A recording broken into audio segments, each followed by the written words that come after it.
एक बार एक सेठ जी ने कथा करवाई। व्यास जी आए, सेठ जी ने अपने सभी मित्रों को निमंत्रण दिया, बोले भाई सबको कथा में आना है, हमने कथा करवाई है। अब यहाँ गर्ग जी ने कथा करवाई, उन्होंने सब अपने फैमिली मेंबर्स को, अपने मित्रों को इनवाइट किया ना, सब आए।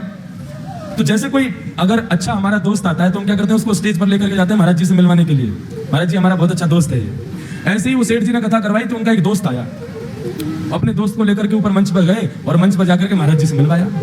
वो दोस्त जो था वो कभी भजन वजन नहीं करता था, लेकिन अपने दोस्त के कहने पर वो आ गया था कथा में। आज जैसे ही मंच पर आया, ध्यान से सुनना सभी लोग, संत जो थे वो चेहरा देख करके ही समझ जाते थे कि आदमी भजन करता है कि नहीं करता। जैसे ही वो उनके पास आया तो जो वक्ता कथा कर रहे थे उन्होंने उससे कहा, वो सब तो ठीक है महाराज, आप थोड़ा भजन किया करो, आप भजन नहीं करते हो। आदमी कह रहे, अरे महाराज जहर खाने का समय नहीं, आप कह रहे हो भजन किया करो। एक सेकंड का समय नहीं मिलता मुझे फैक्ट्री से, आज बड़ी मुश्किल से 5 मिनट निकाल के आया हूं आपकी कथा में आने के लिए, बहुत समझिए आप। संत बोले, अच्छा तुम यदि भजन करोगे ना तो तुम्हारी जो बिजनेस है ना वो 10 गुना ज्यादा तीव्र गति से कमाई करवाएगा तुम्हारा, देख लेना। अब जिसको अपनी बिजनेस की पड़ी रहती है और बढ़े, और उसको तो उपाय चाहिए कैसे भी बढ़े। अच्छा सच में? बोले हाँ, 5 मिनट बस भजन करना है तुम्हें, सब हो जाएगा काम। कहीं भी समय निकालो, 5 मिनट भजन करो। तो उसने कहा कभी भी कर सकते, बोले हाँ कभी भी करो। और उस भले आदमी ने पता कौन सा समय चुना, सुबह सुबह बाथरूम में बैठ करके भगवान का भजन करता था। बाथरूम में बैठे बैठे सीताराम सीताराम सीताराम कहिए, जाहि विधि राखे राम ताहि विधि रहिए। सीताराम सीताराम सीताराम कहिए, जाहि विधि राखे राम ताहि विधि रहिए। सीताराम सीताराम सीताराम कहिए, जाहि विधि राखे राम ताहि विधि रहिए। सीताराम सीताराम सीताराम कहिए, जाहि विधि राखे राम ताहि विधि रहिए। सीताराम सीताराम सीताराम कहिए, जाहि विधि राखे राम ताहि विधि रहिए। सीताराम सीताराम सीताराम कहिए, जाहि विधि राखे राम ताहि विधि रहिए। बाथरूम में बैठा बैठा वहीं गाता था, पेट भी साफ हो रहा है, मन भी साफ हो रहा है, दोनों एक साथ हो रहे हैं। अब हनुमान जी का एक नियम है, जहां कहीं भी भगवान के भजन कीर्तन चलते हैं, प्रभु चरित्र सुनवे को रसिया, प्रभु चरित्र सुनवे को रसिया, ओ प्रभु चरित्र सुनवे को रसिया, ओ प्रभु चरित्र सुनवे को रसिया।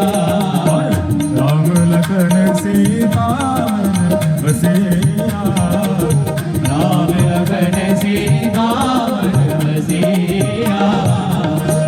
हनुमान जी प्रभु के चरित्र को सुनने के लिए बहाने ढूंढते रहते हैं। अरे कहीं कोई कीर्तन कर रहा हो, कहीं कोई कथा कर रहा हो, मुझे वहां भेज दो, मैं वहीं रहूंगा। अब जैसे ही सुना, अरे वाह बड़ी बढ़िया कीर्तन की ध्वनि आ रही है, सीताराम सीताराम सीताराम कहिए, जय विधि राखे राम ताहि। हे रघुनंदन श्री राम, ये जहां कहीं भी कीर्तन चल रहा है आप कृपा करके मुझे वहां प्रकट कर दीजिए। भजन कहां चल रहा था? भजन बाथरूम में। हनुमान जी महाराज ने आंख बंद की और जैसे ही पहुंचे, आंख खोल करके देखा, हनुमान जी महाराज का पूरा दिमाग खराब हो गया। क्या कर रहा है भाई? बोले भजन कर रहा हूं। यही जगह मिली थी तुझे भजन करने की? एक तमाचा मारा खींच करके उसको, रुक जा तेरी शिकायत करके आता हूं अभी राम जी से। कभी हनुमान जी का ऐसा दिमाग खराब हुआ, सीधे भगवान। अब इसका मतलब ये मत सोचना सुबह सुबह आप भी कहीं भी कर लो भजन, तो कोई बात नहीं है। हनुमान जी महाराज सीधे राम जी के पास पहुंचे। राम जी के दरबार में जैसे पहुंचे, राम जी महाराज बड़े दीनहीन सा मुख बना करके दर्द के मारे करा रहे थे, बैठे थे चुपचाप। हनुमान जी महाराज बोले, मेरे रघुनंदन श्री राम, मेरे प्यारे श्री राम, आपको मैं प्रणाम करता हूँ। प्रभु आज एक आपको बड़ी बड़ी विचित्र बात मुझे बतानी है आपको। राम जी बोले, हाँ बताओ। नहीं पहले आप बताओ, आप इतने उदास क्यों हो? नहीं कुछ नहीं, ऐसा कुछ नहीं। नहीं प्रभु बताना तो पड़ेगा आपको। अरे भाई बोला ना कुछ नहीं।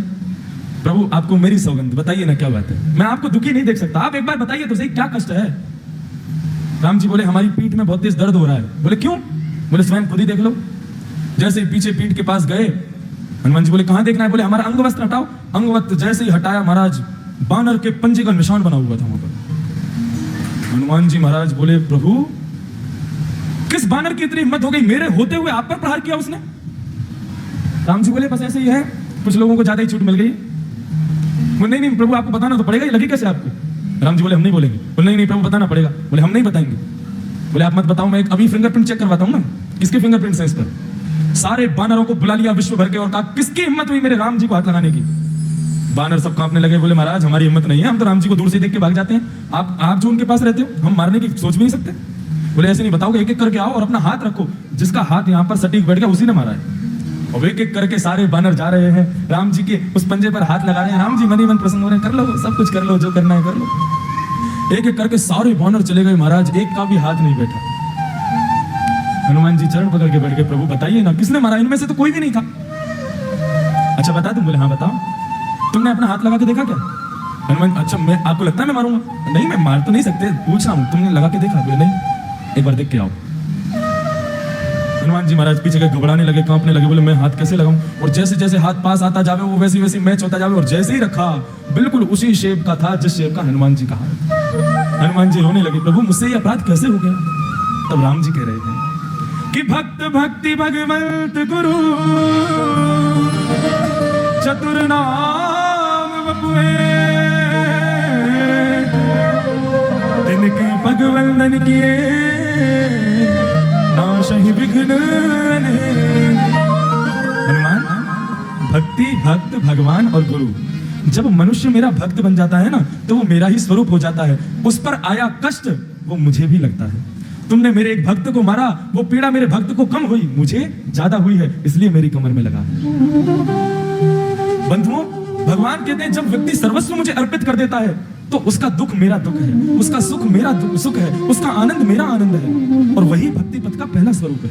हम जो कुछ भी करते हैं सब कुछ भगवान को अर्पित करना है। फिर दुख की घड़ी में भी वो तुम्हारे साथ है, सुख की घड़ी में भी वो तुम्हारे साथ है।